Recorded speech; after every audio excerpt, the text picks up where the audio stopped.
Selamat datang di Wacana. Hari ini kita akan membahas sebuah momen yang sering disebut sebagai titik balik dalam sejarah fisika modern, pembatalan proyek Superconducting Super Collider atau SSC di Texas pada awal tahun 1990-an. Proyek ini bukan sekedar akselerator partikel biasa ya. Ia dirancang untuk menjadi yang terbesar dan terkuat di dunia. Sebuah lompatan kuantum bagi ilmu pengetahuan. Namun secara tiba-tiba Kongres Amerika Serikat mencabut dananya. Keputusan ini melahirkan pertanyaan mendasar yang masih kita diskusikan hingga kini. Apakah pembatalan SSC ini merupakan sebuah kegagalan politik berpandangan sempit yang menghambat kemajuan fisika selama puluhan tahun? Ataukah ini sebuah keputusan pragmatis yang dampaknya meskipun disayangkan, pada akhirnya dapat dikelola dalam lanskap ilmu pengetahuan global, anggaran. Dan keputusan itu membuat dunia kehilangan potensi penemuan selama beberapa dekade. Saya melihatnya dari sudut pandang yang sedikit berbeda. Meskipun politik jelas berperan besar, saya percaya alasan resmi mengenai pembengkakan biaya dan perubahan prioritas nasional itu tetap valid. Tidak bisa kita abaikan begitu saja.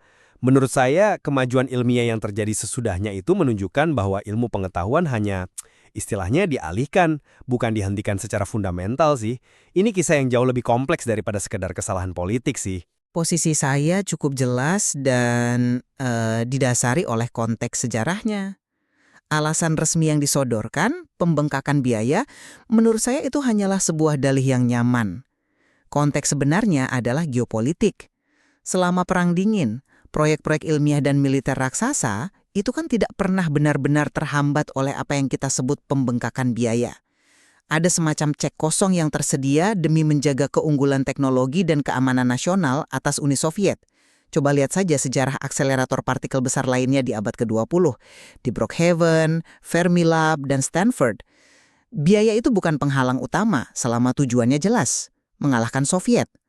Nah, pembatalan SSC terjadi tepat setelah tembok Berlin runtuh pada 1989 dan Uni Soviet berada di ambang kehancuran. Tanpa ancaman eksistensial, prioritas pemerintah tiba-tiba bergeser. Di era Presiden Clinton, fokusnya jadi penyeimbangan anggaran. Dampaknya sangat besar dan terasa hingga hari ini. Partikel dunia bergeser dari Amerika Serikat ke Eropa, tepatnya ke CERN. SSC dirancang untuk 3 hingga 6 kali lebih kuat daripada Large Hadron Collider atau LHC. Dengan SSC, kita mungkin akan menemukan Higgs boson puluhan tahun lebih awal. Tapi ini bukan sekedar soal keterlambatan. Kerugian terbesar adalah penemuan-penemuan yang tidak kita ketahui. Kita kehilangan sebuah, tempat berpijak baru untuk mengajukan pertanyaan-pertanyaan yang bahkan belum terpikirkan. Kemunduran ini sifatnya nyaris eksponensial. Oke, saya paham sekali dari sisi mana Anda melihatnya. Tapi kita tidak bisa begitu saja mengabaikan alasan-alasan yang terdokumentasi rapi dan menuduhnya sebagai kedok. Keputusan itu sangat kompleks, dan dampak ilmiahnya menurut saya tidak separah yang Anda gambarkan lah. Dokumen resmi Kongres itu kan jelas menyebutkan pembengkakan biaya dan prioritas nasional lainnya. Ini adalah fakta, terlepas dari konteks politiknya, kan? Ada juga teori yang sangat masuk akal bahwa secara politis tidak diinginkan untuk punya 2 proyek raksasa yang didanai pemerintah federal SSC dan Johnson Space Center untuk stasiun luar angkasa di negara bagian yang sama yaitu Texas. Ini pertimbangan politik domestik yang nyata. Lebih penting lagi, ada perbedaan mendasar antara sains dan seni. Kalau sebuah simfoni Beethoven yang hilang tidak pernah ditemukan, ya sudah hilang selamanya. Namun dalam sains, kalau satu pihak tidak membuat penemuan, pihak lain pada akhirnya akan melakukannya. Konsorsium internasional di CERN yang juga melibatkan banyak sekali ilmuwan Amerika. Pengetahuan itu tetap diperoleh oleh umat manusia. Yang hilang lebih ke kebanggaan nasional, seperti melihat tetangga membangun kolam renang permanen sementara kita hanya punya kolam renang karet gitu. Bukan kerugian fundamental bagi pengetahuan manusia. Saya paham alur pemikiran Anda, tapi mari kita dalami soal pembengkakan biaya ini. Saya tetap berpendapat itu adalah dalih. Sejarah pendanaan sains besar di abad ke-20, terutama yang berkaitan dengan fisika energi tinggi di bawah Departemen Energi, menunjukkan pola yang sangat jelas. Selama ada ancaman perang dingin, pendanaan itu mengalir deras.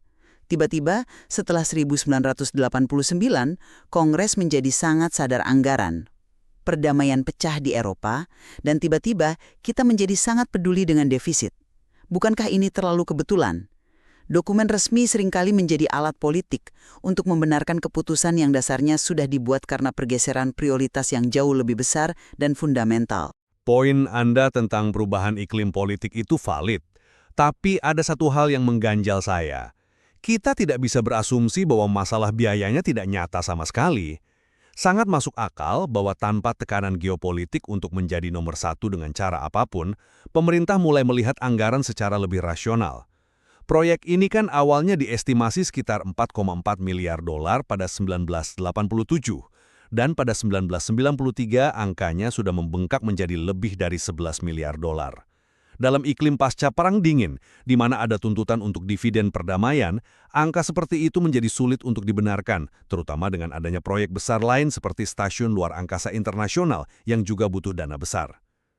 Ini bukan sekedar tidak ada lagi ancaman, tapi lebih kepada tanpa ancaman itu, investasi sebesar ini tidak lagi masuk akal secara fiskal. Tapi bukankah itu justru menunjukkan masalahnya? Masuk akal secara fiskal adalah kacamata yang salah untuk melihat proyek seperti ini.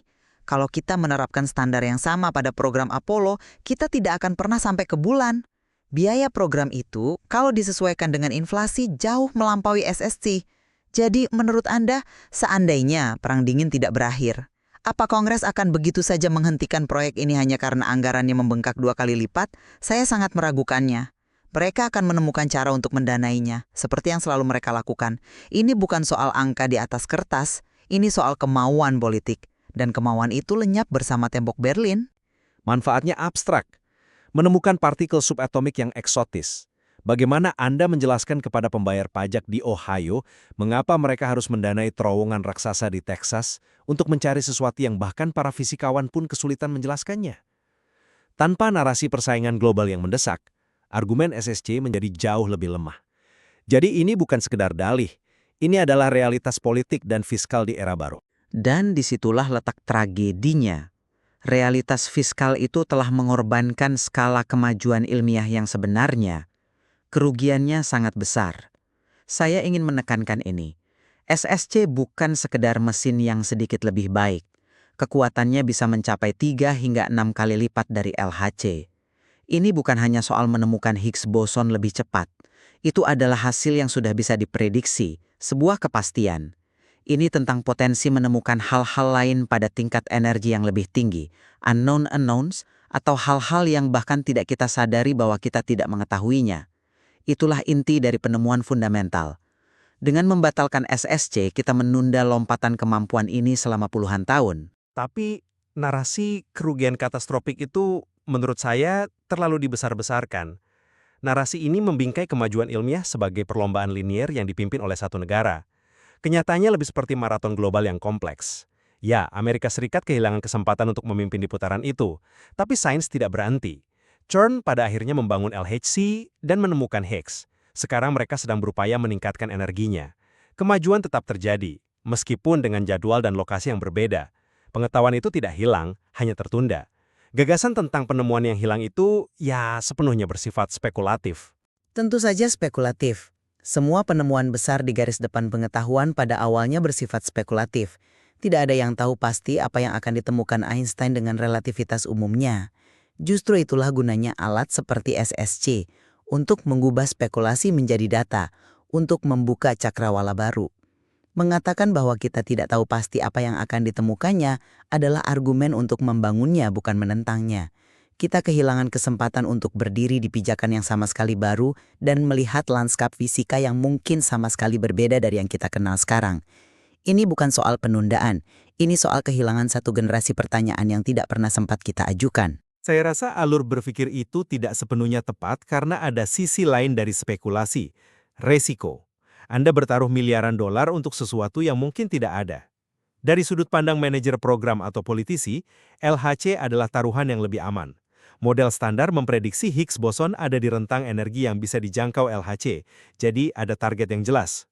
SSC adalah lompatan ke dalam kegelapan. Bisa saja ia akan menemukan gurun partikel, tidak ada apa-apa yang baru.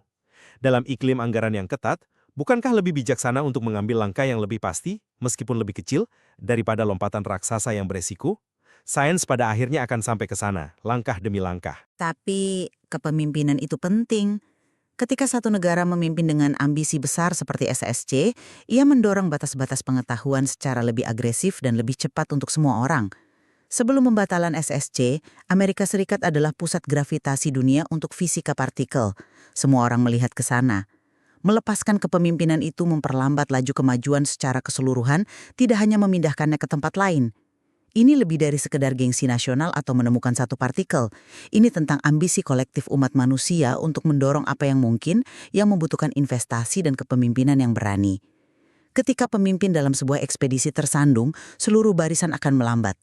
Bahkan jika orang lain akhirnya mengambil alih posisi terdepan. Saya justru berpendapat bahwa fokus pada kepemimpinan tunggal ini lebih merupakan masalah kebanggaan nasional daripada kebutuhan ilmiah. Seperti yang tercatat dalam materi kita, bahkan ketika CERN yang memimpin penemuan Higgs, ada orang Amerika yang menjadi bagian dari kolaborasi itu. Sains di era modern justru mendapat manfaat dari upaya internasional yang beragam dan kolaboratif. Model yang terdesentralisasi, yang muncul dengan kebangkitan CERN setelah kegagalan SSC, bisa dibilang lebih kuat dan berkelanjutan dalam jangka panjang. Bagaimana bisa lebih kuat? Bukankah model kolaboratif seperti itu seringkali bergerak dengan kecepatan komite yang paling lambat? Keputusan menjadi lebih rumit, pendanaan bergantung pada banyak negara dengan prioritas yang berbeda-beda. Sebuah proyek yang dipimpin oleh satu negara dengan sumber daya yang hampir tak terbatas bisa bergerak jauh lebih cepat dan lebih berani. Anda benar, kolaborasi internasional di CERN memang berhasil dan saya tidak menyangkal itu. Namun, model itu juga lebih tangguh. Ia tidak terlalu bergantung pada angin politik satu negara adidaya yang bisa berubah seketika, seperti yang kita lihat pada kasus SSC. Kegagalan SSC adalah pelajaran yang menyakitkan tapi penting. Sains tidak bisa selamanya bergantung pada cek kosong dari persaingan geopolitik. Ketika sumber dana itu mengering, seluruh bidang bisa runtuh. Model CERN, dengan pendanaan dari banyak negara anggota, memiliki fondasi yang lebih luas dan lebih stabil. Mungkin secara tidak sengaja, pembatalan SSC justru mempercepat transisi menuju model sains global yang lebih sehat dan tahan banting. Kita dipaksa untuk bekerja sama secara fundamental, bukan sebagai mitra junior dalam proyek Amerika. Sebagai kesimpulan, bukti-bukti yang ada menunjukkan bahwa pembatalan SSC adalah korban langsung dari berakhirnya Perang Dingin. Sebuah pilihan politik yang didasarkan pada pragmatisme fiskal jangka pendek dengan konsekuensi ilmiah yang parah dan berkepanjangan. Kita menukar potensi terobosan selama puluhan tahun dan kepemimpinan global yang tak terbantahkan dalam fisika fundamental demi keuntungan anggaran sesaat. Dampak terbesarnya bukanlah partikel yang kita temukan lebih lambat, melainkan pertanyaan-pertanyaan baru yang tidak pernah sempat kita ajukan.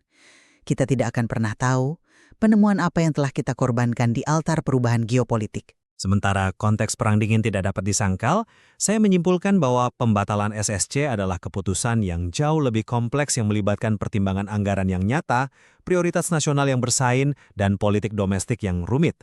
Narasi tentang kemunduran katastrofik bagi sains menurut saya terlalu berlebihan.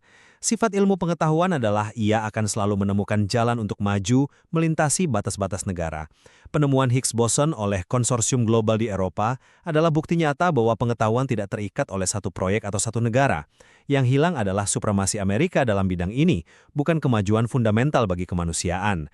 Mungkin kita malah mendapatkan model kolaborasi global yang lebih berkelanjutan sebagai gantinya. Kisah SSC memang memaksa kita untuk memeriksa kembali secara mendalam bagaimana kemajuan ilmiah didanai, diprioritaskan, dan digerakkan dalam skala besar. Apakah kita memerlukan kompetisi yang dipimpin satu negara untuk mendorong batas terjauh, ataukah kolaborasi global yang lebih lambat namun lebih stabil adalah jalan ke depan? Benar sekali. Ini menyoroti ketegangan abadi antara ambisi nasional dan sifat kolaboratif global dari penyelidikan ilmiah. Dampak penuh dari ketiadaan SSC akan tetap menjadi salah satu bagaimana jika terbesar dalam sejarah sains, sebuah pertanyaan menarik dengan lebih banyak hal untuk dieksplorasi dalam materi yang ada.